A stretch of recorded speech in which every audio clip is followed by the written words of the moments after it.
जय हिंद प्यारे बच्चों, मैं हूं कला अध्यापक डॉक्टर अमरेंद्र सिंह और 2026 का ये मॉडल पेपर विषय चित्रकला का है। पेपर कोड है 823 ADE। तो 10 मार्च को आपका बोर्ड एग्जाम है और बोर्ड एग्जाम से पहले आप इस पूरे वीडियो को देख लें। ये वायरल मॉडल पेपर है और इस मॉडल पेपर से आपको काफ़ी क्वेश्चन हूबहू मिल जाएंगे आपके बोर्ड एग्जाम में। तो पूरा पेपर हम लोग पहले समझ लेते हैं क्या है। देखिए, 3 घंटा 15 मिनट का समय मिलेगा और प्रारंभ के 15 मिनट आपको क्या होंगे, प्रश्न पत्र पढ़ने के लिए निर्धारित है। आप 15 मिनट में पहले सारे आलेखन क्या बनाना है, प्रावैधिक कला वाले प्रावैधिक में कौन कौन से क्वेश्चन आए हैं और जो है मेमोरी ड्राइंग में कौन कौन सा चीज़ बनाना है, ये चीज़ आप अच्छे से पढ़ लीजिएगा। उसके बाद डिसाइड करना कि आपको पहले क्या करना है। सामान्य निर्देश में देखिए क्या दिया है कि अपना अनुक्रमांक दिए गए ड्राइंग शीट के मुख्य पृष्ठ पर स्पष्ट अंकों तथा शब्दों में साफ साफ लिखिए तथा केंद्र व्यवस्थापक की हस्ताक्षर युक्त मुहर प्रत्येक पत्रक पर लगाएं। उन सभी पर कक्ष निरीक्षकों के भी हस्ताक्षर, कक्ष निरीक्षक जो आपको कमरे में 2 टीचर ड्यूटी कर रहे होते हैं, उसमें एक एक्सटर्नल एक इंटरनल होता है, वही कक्ष निरीक्षक होते हैं, उनकी साइन आपको जरूर करानी है। प्रश्न पत्र 3 खंडों में विभक्त है, ये इंपॉर्टेंट है आपको। प्रश्न पत्र 3 खंडों में, का खा गा 3 खंडों में विभक्त है। तीनों खंडों को हल करना अनिवार्य है। यहाँ पे आप ध्यान दीजिएगा। आप देखिए, खंड का अनिवार्य है। खंड का में क्या आता है, 20-20 वही ऑब्जेक्टिव क्वेश्चन आते हैं। खंड का आलेखन कला तथा प्रावैधिक कला के प्रत्येक के 20 बहुविकल्पी प्रश्न है। दोनों के 20-20 है, जिनमें में से एक आलेखन कला अथवा प्रावैधिक कला के 20 बहुविकल्पी प्रश्नों के उत्तर OMR उत्तरक पत्रक पर नीले और काले बॉल पॉइंट पेन से या कलम से सही विकल्प वाले गोले को पूर्ण रूप से काला कर चिन्हित करें।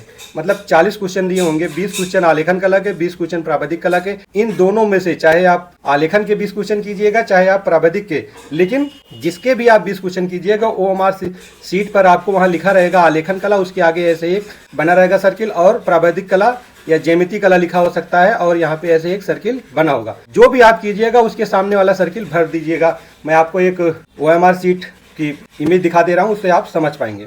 OMR उत्तर पत्रक पर उत्तर अंकित किए जाने के पश्चात उसे काटे नहीं तथा इरेज न करें, व्हाइटनर का प्रयोग न करें। एक बार जो आपने यहाँ पे सर्कल भर दिया, इसीलिए उस क्वेश्चन को 2-3 बार पढ़ना और सही विकल्प को ही आप OMR पर भरना। मान लो आपने ये भर दिया, आपको थोड़ी देर बाद पता चले ये तो गलत है, तो ऐसे काट के आप इस तरह से दूसरा मत भरिएगा, ना इसे इरेज कीजिएगा, ना इसे व्हाइटनर लगा दीजिएगा, नहीं तो सभी गलत हो जाएंगे। खंड खा में देखिए क्या है। खंड खा में प्राकृतिक दृश्य चित्रण अथवा आलेखन अथवा प्रावैधिक कला में से किसी एक का चित्रण करना है। खंड खा में 3 चीजें हैं, एक प्राकृतिक दृश्य चित्रण जिसे हम लैंडस्केप या सीनरी कहते हैं, आलेखन अथवा प्रावैधिक कला, इन तीनों में से किसी एक का ही चित्रण करना है। प्रावैधिक कला वाले प्रावैधिक कला के जो 3 निर्णय होंगी उनको बनाएंगे, आलेखन कला वाले आलेखन बना देंगे और दृश्य चित्रण जो लैंडस्केप अगर की प्रैक्टिस की है तो लैंडस्केप बना देंगे।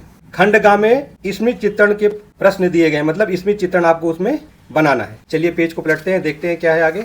वही निर्देश जो अभी हमने आपको अंग्रेजी हिंदी में बताया वही अंग्रेजी में लिखा है। खंड का आलेखन कला अथवा प्रावैधिक कला के 20 बहुविकल्पी प्रश्न है, जिसमें में से किसी एक पे देखो हाईलाइट किया गया है, बोल्ड कर दिया गया है। 20 बहुविकल्पी प्रश्नों के उत्तर देने हैं। आपको आपके द्वारा आलेखन अथवा प्रावैधिक कला में से जिस भाग का चयन किया गया हो उसके उत्तर OMR उत्तर पत्रक पर अंकित अवश्य करें।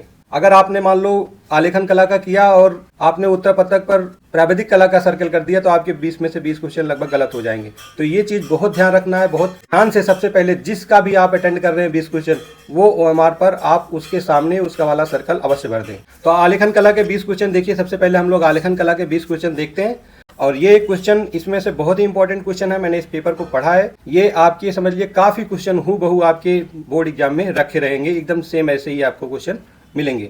ऑप्शन हो सकता है बदल जाए, लेकिन क्वेश्चन लगभग ऐसे ही रहेंगे। क्वेश्चन नंबर 1 है, स्लेटी रंग किन रंगों के मिश्रण से बनता है? तो स्लेटी रंग कौन से रंगों के मिश्रण से बनता है? काला और सफेद। इसमें देखिए ऑप्शन में पीला और सफेद है, लाइट पीला हो जाएगा, नीला और सफेद है, आसमानी बन जाएगा, भूरा और सफेद है, तो इसमें स्लेटी रंग नहीं बनेगा क्योंकि भूरा में तो और लाइट भूरा हो जाएगा। तो काला और सफेद आप मिला दोगे तो क्या हो जाएगा, स्लेटी रंग बन जाएगा। ये इंग्लिश में दिया गया है यहाँ पे, यही चीज इंग्लिश वाले हमारे जो छात्र छात्राएं हैं वो इंग्लिश पे ध्यान करके इंग्लिश वाला पढ़ें और उसका उत्तर दें। बनावट की दृष्टि से आलेखन कितने प्रकार के होते हैं? बहुत ही इंपॉर्टेंट क्वेश्चन है कि बनावट की दृष्टि से आलेखन कितने प्रकार के होते हैं। तो आलेखन बनावट की दृष्टि से 4 प्रकार के होते हैं प्यारे बच्चों, 4 प्रकार। और कौन कौन से होते हैं मैं जरा इसको बता दे रहा हूं, जिससे आप याद रख लीजिए, क्योंकि क्वेश्चन में ऐसे भी आ सकता है कि इनमें से बनावट की दृष्टि से इसमें आलेखन कौन सा नहीं है, आलेखनों को नाम दे सकते हैं। तो पहला है तो प्राकृतिक आलेखन, अलंकारिक आलेखन, ज्यामितीय आलेखन और सूक्ष्म आलेखन। ये 4 प्रकार के आलेखन है जो बनावट की दृष्टि के आलेखन माने जाते हैं। क्वेश्चन नंबर 3 है कि शीत रंगों की श्रेणी में कौन सा रंग आता है। शीत रंगों की श्रेणी में लिखा हो, ठंडा रंगों की श्रेणी में लिखा हो, कोल्ड कलर लिखा हो की श्रेणी में कौन सा आता है, तो आप कंफ्यूज ना होइए, सबका मतलब एक है। तो शीत का मतलब होता है जो हमारे आंखों को ठंडा प्रभाव डाले, हमारे आंखों पर, हमारे मस्तिष्क पर, हमें देखने में सुकून मिल लगे, ऐसे रंगों को शीत रंगों की श्रेणी में रखा जाता है। तो इसमें आपसे देखिए नीला और हरा, ये ऑप्शन ए है, ये शीत रंगों की श्रेणी में आता है। क्वेश्चन नंबर 4 बहुत ही इंपॉर्टेंट सब प्रश्न है, ये देखिए बहुत ध्यान से। धरातलीय आलेखन का उपयोग कहाँ होता है। धरातलीय आलेखन, जैसे आलेखन, धरातल का मतलब जो जमीन पर बनाए जाए, किसी मतलब मजबूत चीज पर बनाए जाए। तो इसमें देखिए क्या है, फ्लोर है, सीलिंग है, वॉल है, ऑल ऑफ दीज है। तो ये इसमें यही होगा, ऑल ऑफ दीज होगा। सभी पर जो धरातलीय आलेखन है वो किस पे बनाए जाते हैं, दीवार पे भी बनाए जाते हैं, फर्श पे भी बनाए जाते हैं और वॉल पे भी बनाए जाते हैं। तो ऑल ऑफ दीज हो जाएगा, इसमें सही हो जाएगा। क्वेश्चन नंबर 5 चलते देखते हैं। क्वेश्चन नंबर 5 है कि नारंगी रंग किन 2 रंगों के मिश्रण से बनता है। मैं आपको एक चित्र दिखा दे रहा हूँ, इस चित्र से आप हमेशा कभी भूलेंगे नहीं, कंफ्यूज नहीं होंगे और आप बना पाएंगे कि कौन सा रंग किन किन रंगों से मिलाने से बनता है। तो आप प्राथमिक रंग कितने पढ़ाए जाते हैं, 3 पढ़ाए जाते हैं। पदार्थ के प्राथमिक रंग 3 होते हैं। तो ऐसे एक त्रिभुज बना लो, त्रिभुज के 3 कोने होते हैं। यहाँ से आप याद रखना कि प्राथमिक रंग 3 होते हैं। तो 3 कोने में तो सबसे ऊपर वाला जो सिरा है, जिसे हम शीर्ष त्रिभुज का कहते हैं, यहाँ पे आप लिख दीजिएगा लाल। उसके बाद इस वाले कोने को जो हमारे बाएं हाथ की तरफ है, इस पे लिख दीजिएगा नीला, और दाहिने तरफ वाले कोने को लिख दीजिएगा पीला। इतना तो आप लिख पाएंगे, इतना याद ही रहेगा। उसके बाद एक अपोजिट त्रिभुज बना दीजिएगा ऐसे, जिसका शीर्ष नीचे कर दीजिएगा। मतलब अब ये पूरा चित्र एक स्टार का रूप ले लिया। तो अब देखिए यहाँ से ये जो कोना बना, मतलब लाल, नीला और पीला के बीच में देखो एक कोना बन जा रहा है। मतलब नीला और पीला मिलाने से कौन सा रंग बनेगा, तो नीला और पीला मिलाने से हरा रंग बन जाता है। उसी तरह से नीला और लाल मिलाने से क्या बन जाता है, बैगनी, और पीला और लाल मिलाने से बन जाता है नारंगी। ये आप चित्र को समझ लीजिएगा। इसी से आप देखिए इसमें क्या, नारंगी रंग किन 2 रंगों के मिश्रण से, तो पीला और लाल से मिल रहा है। देखिए लाल और पीला, ए वाला ऑप्शन सही हो जाएगा। इस तरह से आप जो है चित्र को बना लीजिएगा और अपना सही कर जाएंगे आप। 2 से 3 क्वेश्चन ये जरूर आता है, हर बार बदल बदल के आता है कि कौन से रंग मिलाने से कौन सा रंग बनता है, या ये रंग किन रंगों के मिश्रण से बनता है। क्वेश्चन नंबर 6 बहुत ही इंपॉर्टेंट सब क्वेश्चन है कि हरियाली, जिसे हम वृद्धि का प्रतीक, हरियाली या वृद्धि का प्रतीक कौन सा रंग है इसमें। तो कह रहा कि प्रतीक कौन सा रंग, लाल है, नारंगी है, हरा, इनमें से कोई नहीं। तो हरियाली जो हमारे तिरंगे रंगे झंडे में भी हरा रंग है, हरा रंग किसका माना जाता है, हरियाली का प्रतीक माना जाता है, विकास का प्रतीक माना जाता है। इसमें सी वाला ऑप्शन सही हो जाएगा। बहुत ही इंपॉर्टेंट क्वेश्चन है ये अभी तक आया नहीं, लेकिन कभी भी आ सकता है, इसीलिए इस वायरल मॉडल पेपर में शायद ये डाला गया है। क्वेश्चन संख्या 7 है कि कौन सा तटस्थ रंग नहीं है। ये क्वेश्चन बहुत ध्यान से पढ़िए बच्चे, क्या कौन सा तटस्थ रंग नहीं पे ध्यान ही नहीं दिया। तो तटस्थ रंग बस काला लगा दिया, सफेद लग गया, नहीं है लिखा है, तो नहीं है। तो काला और सफेद तो हमारे तटस्थ रंग है, लाल रंग नहीं है इसमें, ये ध्यान दीजिए। काला और सफेद हमारे तटस्थ रंग है, यही एक दोनों एक दूसरे के विरोधी रंग भी माने जाते हैं। काला का विरोधी सफेद और सफेद का विरोधी काला। तो विरोधी को हम लोग पूरक रंग भी कहते हैं। तो ये कंफ्यूज नहीं हो जाएगा, अगर विरोधी ना लिख के पूरक लिखा है तब भी बात वही होगा, आप ध्यान रखिएगा वहां पे। क्वेश्चन संख्या 8 है कि पीला और नीला रंग मिलाने से प्राप्त होगा। बस देखिए पीला और नीला रंग मिलाने से प्राप्त होगा, तो क्या प्राप्त होगा। इस वाले चक्र में देखिए, इस वाले चक्र में हमने क्या दिखाया है, नीला और पीला, यही पूछ रहा है यहाँ पे, क्या प्राप्त होगा, हरा प्राप्त होगा। तो नीला और पीला मिलाने से हरा प्राप्त हो जाएगा। क्वेश्चन ऑप्शन संख्या ए सही है। क्वेश्चन संख्या 9 है, निम्न में से कौन सा उष्ण रंग है। उष्ण रंग बच्चों कहे या गर्म रंग कहे या वार्म कलर कहे, ये तीनों चीजें एक ही हैं, आप कंफ्यूज नहीं हो जाएगा। उष्ण रंग मतलब जो हमारे आंखों पर जो है गर्म प्रभाव डाले, ऐसा रंग जो हमारे आंखें देर तक ना देख सके, उसे देखने पर हमें उलझन सा महसूस होने लगे, तो ऐसे रंगों को उष्ण रंग कहा जाता है। तो जैसे इसमें देखिए लाल रंग उष्ण रंग नहीं है, यहाँ भी ध्यान रखना बच्चों, उष्ण रंग नहीं है। तो उष्ण रंग, लाल उष्ण रंग है, पीला उष्ण रंग है, क्या है इसमें सी वाला ऑप्शन सही हो जाएगा। उष्ण रंग कौन सा, हरा नहीं है। हरा कौन सा रंग है, ठंडे रंगों की श्रेणी में आता है। तो यहाँ पे ये ध्यान देना नहीं है, इस पे आप जरूर गौर कीजिएगा, नहीं तो गलत लग जाएगा। क्वेश्चन संख्या 10 है, निम्न में से कौन सा अलग है। इनमें में से कौन सा अलग है। अभी ये देखिए ऑप्शन में लिखा है जल रंग लिखा है, तैल रंग लिखा है, पेस्टल रंग लिखा है, पेंसिल रंग लिखा है। अब ऐसे क्वेश्चन आते ही हमारे बच्चे कंफ्यूज हो जाते हैं, सर इसमें से अलग कौन सा, कैसे हम पहचाने। तो इसमें थोड़ा सा आपको अपने दिमाग पे जोर देना है, दिमाग को दौड़ाना है। देखिए इसमें क्या है, आपको हमने एक चीज पढ़ाया जाता है कि इनमें से कौन सा रंग पारदर्शी है, कौन सा रंग अपारदर्शी है। तो पारदर्शी और अपारदर्शी इसमें यहाँ पूछ रहा है, डायरेक्ट ना पूछ के इस तरह से पूछ लिया है कि कौन सा रंग अलग है। तैल रंग अपारदर्शी है, पेस्टल रंग अपारदर्शी है, पेंसिल भी अपारदर्शी मानी जाती है, जल रंग क्या होता है, पारदर्शी माना जाता है। तो इसमें ए वाला ऑप्शन सही हो जाएगा, इनमें से अलग जल रंग है।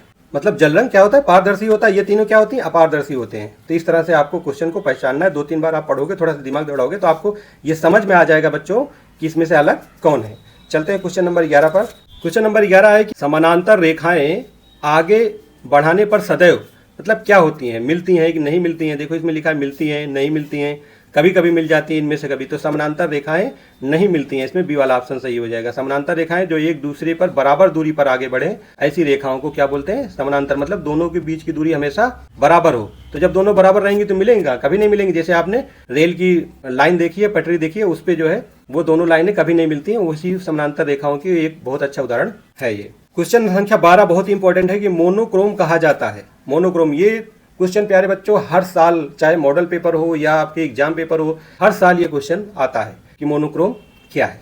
तो मोनोक्रोम बेटा इसमें देखो ऑप्शन में एकल वर्ण लिखा है, 2 या 2 से अधिक वर्ण लिखा है, ए और बी दोनों लिखा है, इनमें से कोई नहीं।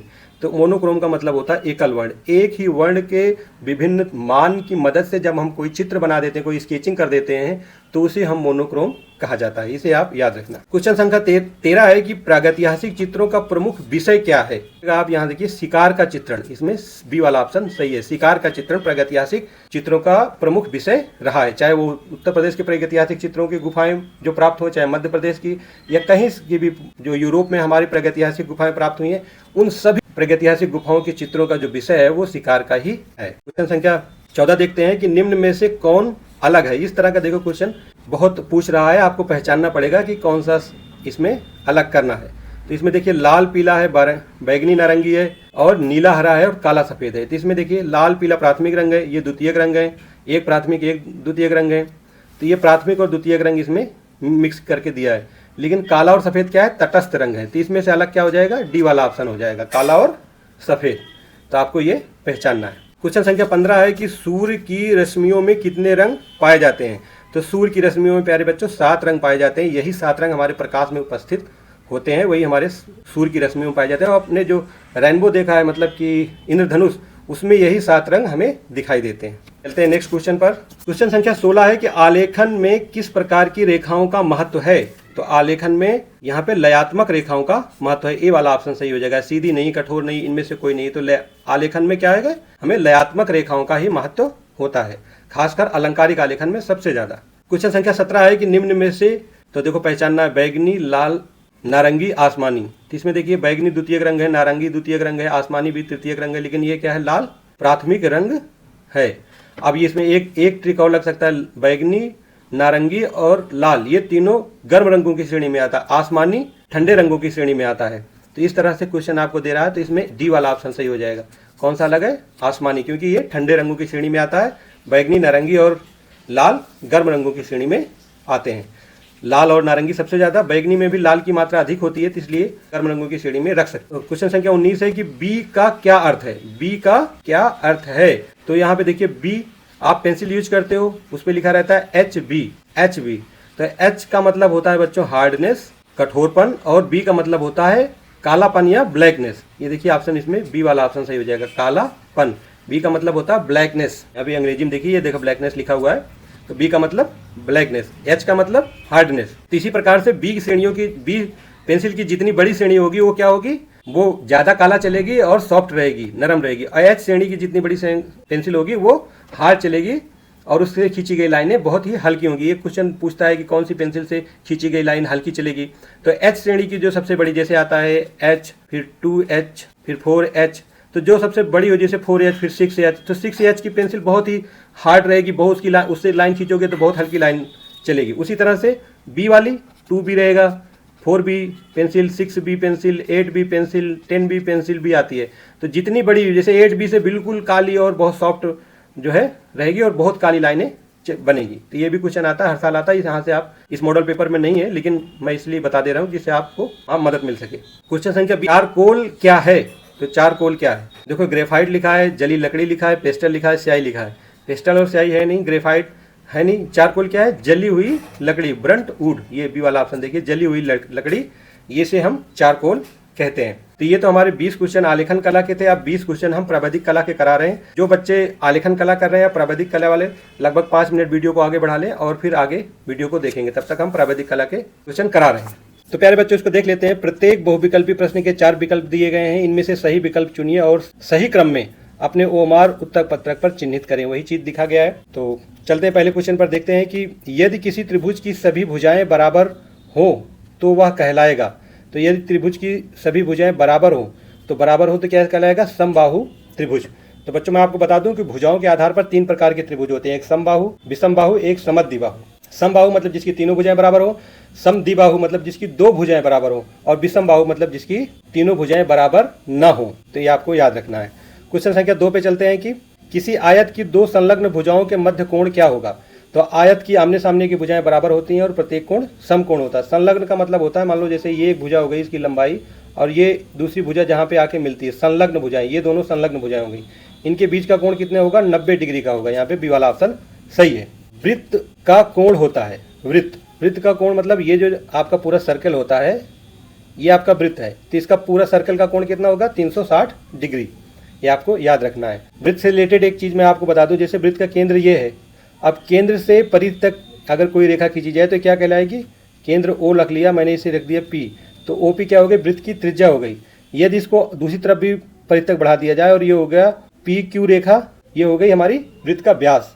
और कोई रेखा जो वृत्त की परिधि को 2 जगह काटे लेकिन केंद्र से होकर न जाए, ये वृत्त की जीवा कहलाएगी। जैसे हम यहाँ पे A और B, ये हमारी रेखा जीवा हो गई।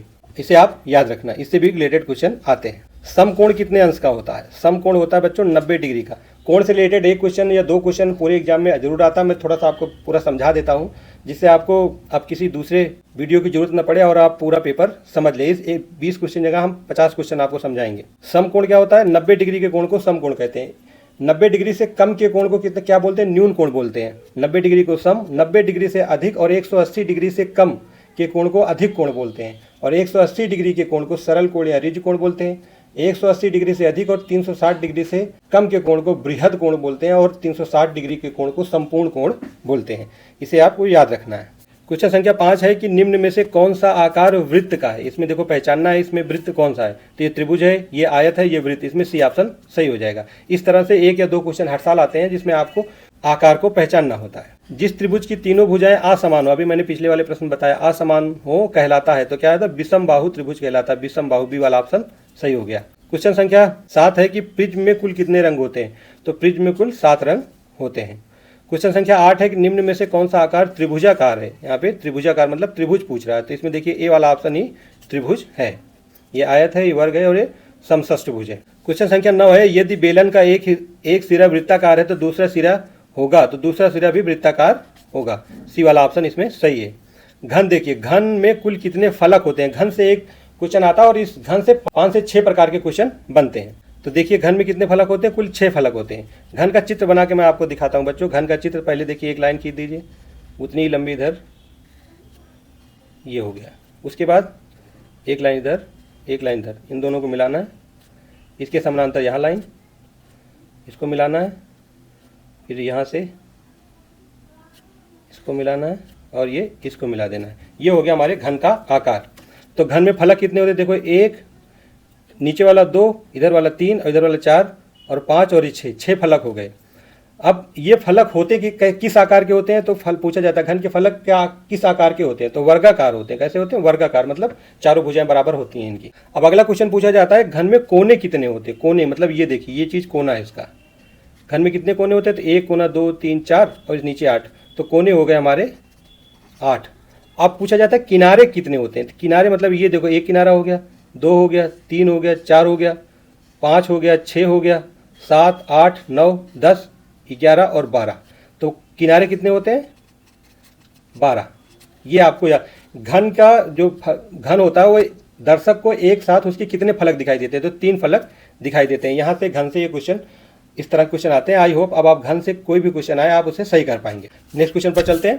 क्वेश्चन संख्या 11 है कि वर्ग का प्रत्येक कोण कितने अंश का होता है? वर्ग का प्रत्येक कोण, मैंने आपकी वर्ग की परिभाषा बताई, वर्ग की चारों भुजाएं बराबर और प्रत्येक कोण समकोण होता है 90 डिग्री। यहाँ से आप सही कर पाएंगे। समबाहु त्रिभुज का प्रत्येक कोण कितना होता है? सम मतलब बराबर, बाहु मतलब भुजा वाला। तो समबाहु त्रिभुज का प्रत्येक कोण कितना होता है? 60 डिग्री का होता है। बी ऑप्शन सही है। समबाहु भुजाओं के आधार पर 3 प्रकार के त्रिभुज होते हैं प्यारे बच्चों। एक समबाहु, दूसरा समद्विबाहु जिसकी 2 भुजाएं, एक विषमबाहु। जिसकी तीनों भुजाएं बराबर न हो। तो त्रिभुज कोई भी हो, समबाहु, विषमबाहु, समद्विबाहु या न्यून कोण, अधिक कोण या समकोण त्रिभुज, सभी कोणों के अंतः कोणों का मान, तीनों कोणों के अंतः कोणों का मान 180 डिग्री ही होता है। तो तीनों भुजाएं बराबर होती हैं तो तीनों कोण भी बराबर होते हैं। त्रिभुज से आप सारे क्वेश्चन सही कर पाएंगे। क्वेश्चन संख्या 13 है कि जिस आकृति की चारों भुजाएं बराबर होती हैं कहलाती हैं, तो वो कौन सा आकृति क्या कहलाएगी? वर्ग कहलाएगी। चारों भुजाएं बराबर हैं तो वर्ग कहलाएगा। क्वेश्चन संख्या 14 है कि 8 रंगों का रंग चक्र किसने प्रस्तुत किया था? 8 रंगों का रंग चक्र ओसवाल्ट जी ने प्रस्तुत किया था, जो जर्मन के रसायन विज्ञान के वैज्ञानिक थे। क्वेश्चन संख्या 15 है कि वृत्त की सीमा रेखा को निश्चित करने वाली रेखा को क्या कहते हैं? वृत्त की सीमा रेखा को निश्चित करने वाली रेखा को क्या कहते हैं? तो यहाँ पे बच्चों देखिए, ये हो गया हमारा वृत्त। अब ये सीमा रेखा जो निश्चित कर रही है, यही वृत्त की क्या कहलाएगी? परिधि कहलाती है। बी ऑप्शन सही हो गया यहाँ पे। क्वेश्चन संख्या 16 है कि निम्न में से वर्ग का आकार है। वर्ग की चारों भुजाएं बराबर, प्रत्येक कोण समकोण है। ये देखिए, ये तो त्रिभुज दिया है, ये पंचभुज दिया है, ये वृत्त दिया है, तो बी वाला ऑप्शन सही हो गया। इसमें वर्ग का आकार ये है। 17 है कि कौन सा नंबर की पेंसिल खींची गई रेखा सबसे हल्की होगी? तो बच्चों एच श्रेणी की जो हल्की, यहाँ देखिए हल्की और डार्क दो चीज पूछी जाता है। एच श्रेणी की जो सबसे बड़ी पेंसिल होगी उससे हल्की चलेगी। बी श्रेणी की जो सबसे बड़ी पेंसिल होगी उससे क्या चलेगा? डार्क चलेगा, गाढ़ी चलेगी। अगला देखिए, चाप किसका आंशिक भाग कहलाता है? तो चाप बच्चों वृत्त का आंशिक भाग कहलाता है। इसमें बी ऑप्शन सही हो गया। अगला देखिए, घन के प्रत्येक फलक का आकार, जो मैंने पिछले अभी प्रश्न में बताया कि घन के फलक का आकार कैसा होता है, तो वर्गाकार होता है। क्वेश्चन संख्या 20 है कि एक समषष्ठभुज का प्रत्येक आंतरिक कोण होता है। तो समषष्ठभुज जिसकी 6 भुजाएं होती हैं ऐसे आकार को, तो उसका प्रत्येक आंतरिक कोण कितना होता है? 120। अगर पूरे 6 कोणों का मान पूछ लिया जाए तो क्या हो जाएगा? 120 में आप 6 से गुणा कर दीजिए, कितना आ जाएगा? 720। इसी तरह से पंचभुज का पूछा जाता है। पंचभुज के प्रत्येक, सम पंचभुज के प्रत्येक आंतरिक कोण का मान होता है। तो पंचभुज का कितना होता है? पंचभुज के प्रत्येक कोणों का मान बेटा 108 अंश होता है। अगर पूछे पांचों का पूछ लिया जाए तो इसमें से 5 से गुणा कर दीजिएगा, है ना, तो कितना हो जाएगा? 540 डिग्री। ये आपको याद रखना है। अब खंड खा आ गया, ये बहुत ही इंपॉर्टेंट पार्ट है आपके कला के विषय में। देखिए बहुत ध्यान से पढ़िए, ये क्या लिखा? इस खंड में प्राकृतिक दृश्य चित्रण अथवा आलेखन अथवा प्राविधिक कला में से किसी एक का चित्रण करना है। तो प्यारे बच्चों, जो आपको आपके गुरुजी ने कला जो क्लास लेते रहे पूरे साल, जो आपको पूरे साल पढ़ाया वही आप कीजिएगा। किसी के कहने पर आप मत बदलिएगा। अगर उन्होंने प्राकृतिक दृश्य आपको पूरा साल सिखाया है तो आप प्राकृतिक दृश्य बना के आइएगा। यदि उन्होंने आपको आलेखन सिखाया, आलेखन बनाना सिखाया है, तो आप आलेखन बना के आइएगा। यदि आपको पूरे साल उन्होंने प्राविधिक कला की जो निर्मेय होती हैं उसकी रचना करनी सिखाई है, तो आप प्राविधिक कला की रचनाएं करके आइएगा, निर्मेय जो आपको दिया हो। तो जो आपने पूरे साल पढ़ा है उसी पे बदलिएगा ना। बहुत हमने देखा है कि कुछ बच्चे प्राविधिक कला पढ़ते हैं, आलेखन लास्ट में बना के आ जाते हैं, या आलेखन पूरे साल प्रैक्टिस किए रहते हैं, प्राकृतिक चित्रण बनाने लगते हैं। और बहुत बच्चे ऐसे करते हैं कि दो चीज बना देते हैं। तो ऐसे नहीं करना है, इन तीनों में से किसी एक का चित्रण करना है। पेपर में आगे आपको क्लियर हो जाएगा। देखिए, प्राकृतिक दृश्य चित्रण में लिखा है कि 20 सेंटीमीटर गुणे 25 सेंटीमीटर के आयत में निम्नलिखित में से किसी एक का दृश्य चित्रण कीजिए। चित्रण को जल रंग अथवा पेस्टल रंग, दोनों में से किसी एक रंग से पूर्ण करना है।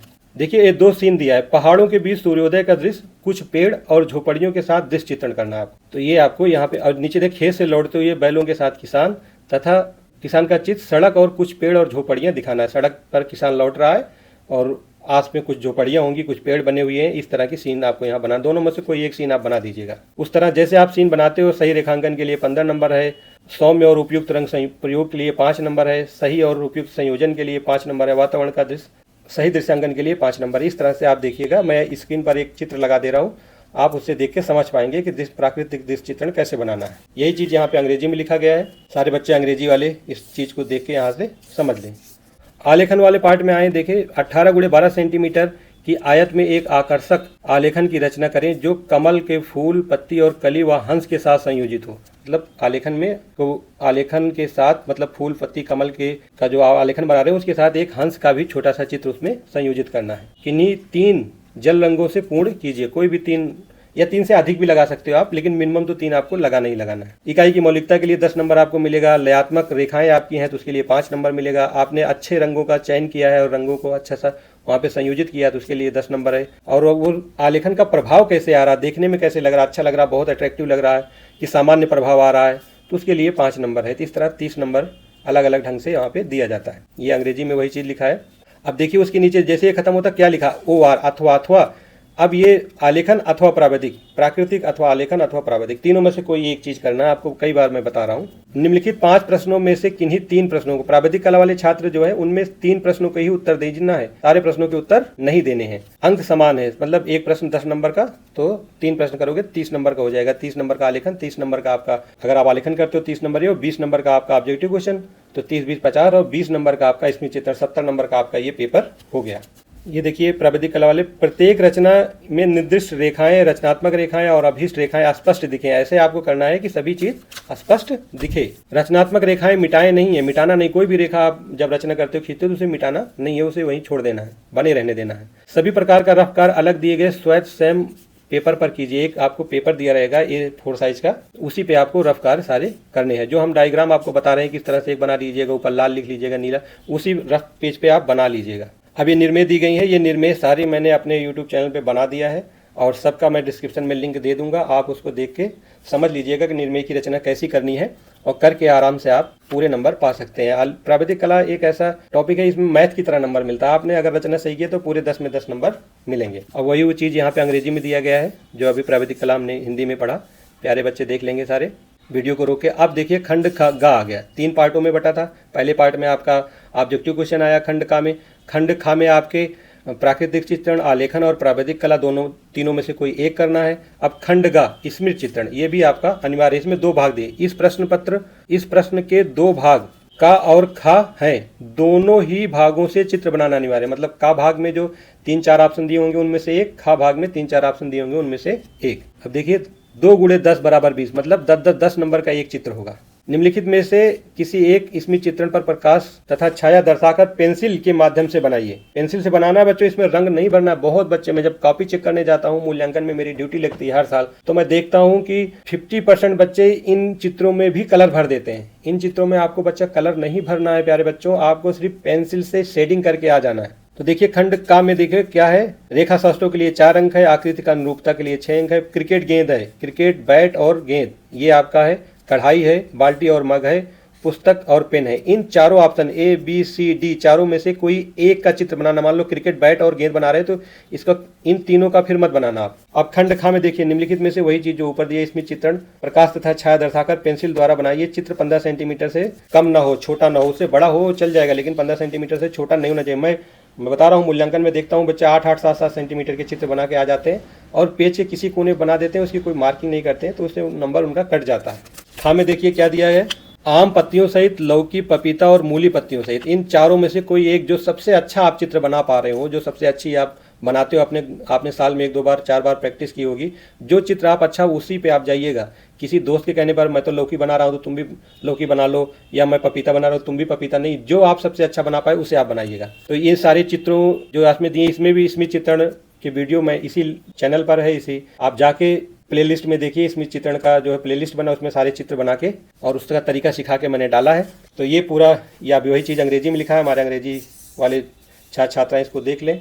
तो आपने पूरा वीडियो देखा। अगर किसी प्रकार की कोई जानकारी लेना चाहते हैं तो मेरा नंबर है 9984738409 पे फ़ोन करके डायरेक्ट मुझसे संपर्क कर सकते हैं, बात कर सकते हैं। कला विषय में, कला के क्षेत्र में कैसे कैरियर बनाना है, क्या क्या करना है, इन सब की भी जानकारी मैं आपको इस चैनल पे वीडियो के माध्यम से दूंगा, या डायरेक्ट आप फ़ोन करके भी ले सकते हैं। तो इसी शुभकामना के साथ, इसी आशीर्वाद के साथ कि ये 10 मार्च को होने वाला पेपर आपका बहुत ही अच्छा जाए और सभी सब्जेक्टों से सबसे ज़्यादा नंबर आप ड्राइंग में पाएँ। शुभ आशीर्वाद और मिलते हैं अगली वीडियो में। तब तक के लिए जय हिंद, जय भारत, वंदे मातरम।